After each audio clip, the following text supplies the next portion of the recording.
안녕하세요. 부동산 알려주는 김알TV입니다. 땅값은 떨어지지 않는다. 한 번쯤은 다 들어보신 말이죠. 오늘은 땅에 대한 이야기를 해보려고 합니다. 땅에 투자하는 게 좋다는 거 모르시는 분이 없으실 텐데요. 땅에 대해서 조금 안다고 자부하시는 분들도 그동안 우리나라 땅값이 얼마나 올랐는지 말씀드리면 깜짝 놀라시더라고요. 지난 50년간 우리나라 땅값은 어느 정도 올랐을까요? 한국은행에서 발표한 자료에 따르면 경제 개발이 본격화되던 1964년과 2013년을 비교해 봤는데 무려 3,000배나 올랐다고 합니다. 50년간 땅값이 무려 3,000배나 넘게 올랐습니다. 우리나라 토지의 제곱미터당 평균 가격은 19.6원에서 58,325원으로 2,976배나 상승을 했고, 같은 기간 우리나라 전체 땅값을 더한 명목 토지 자산가액은 1조 9,300억 원에서 5,848조 원으로 3,030배나 치솟았습니다. 다른 생필품들의 가격 상승폭과 비교해 보시면 더 확연한 차이를 느끼실 수 있습니다. 쌀은 50년 전보다 50배, 연탄은 55.7배, 휘발유는 77.5배. 같은 기간 국내 총생산 GDP는 1933배나 올랐네요. 와, 이건 소득이 늘어난 것보다 더 빠른 속도로 땅값이 올랐다는 얘기입니다. 토지 가격 상승은 서울 수도권과 지방 간 격차도 크게 벌어져서 1964년 이후 50년간 서울의 땅값 상승액은 지방 상승치의 119배, 수도권은 13배나 올랐습니다. 특히 이번 정부에 들어서면서 땅값만 2천조 원이 올랐는데요.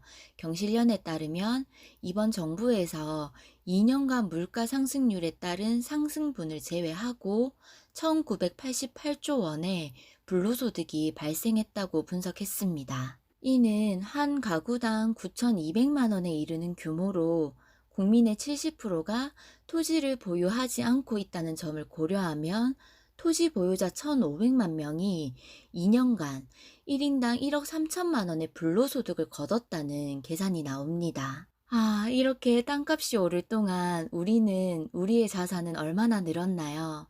월급만으로는 노후를 대비하기 힘든 요즘 토지를 소유하고 계신 분들은 2년간 1억 원이 넘는 불로소득을 올리셨네요. 땅값이 상승한 것은 단기적으로는 부동산이 오른 영향도 있겠지만 넓게 보면 인프라 구축, 도시개발 등 경제성장 과실이 골고루 영향을 미친 것으로 봐야겠습니다. 그럼 50년간 땅값은 3,000배나 올랐는데 땅의 지목별로는 얼마나 올랐을까요?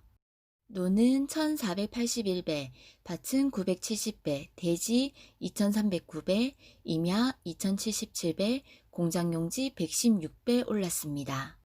우리나라에서는 강남 개발이 제일 대표적이라고 볼 수 있는데요.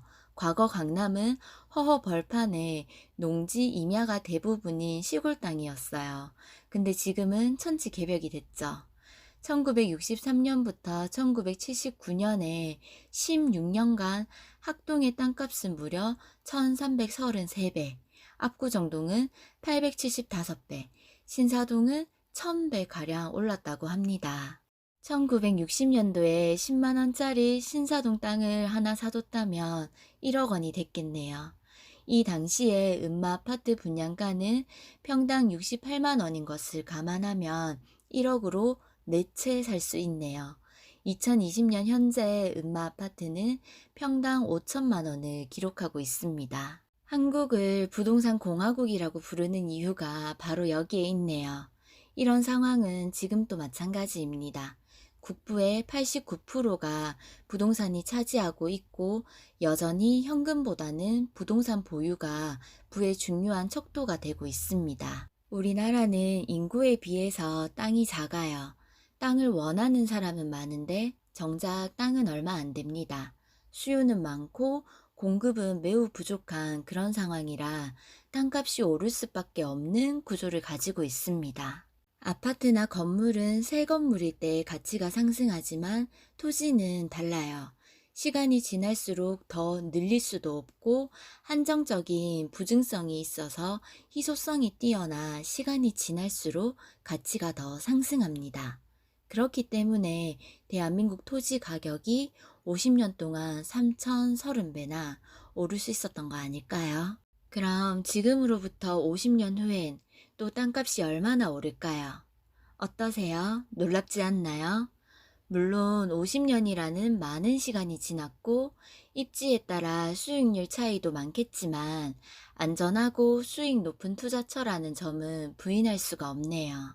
많은 분들이 땅이 돈이 된다는 건 알지만 피해 사례도 많고 땅에 대한 두려움 때문에 시작하지 못하시는 분들도 많을 것 같습니다.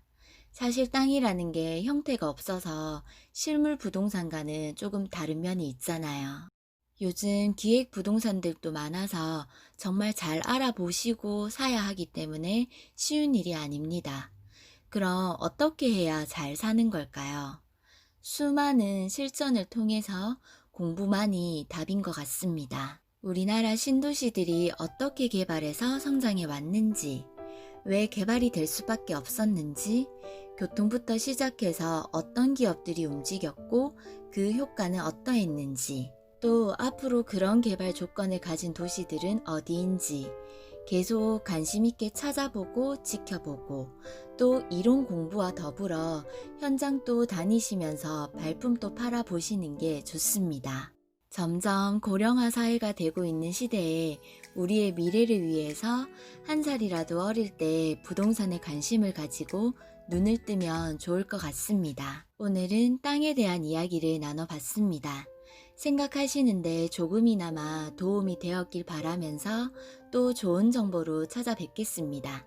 가시기 전에 좋아요와 구독 부탁드려요. 저에게 큰 힘이 된답니다.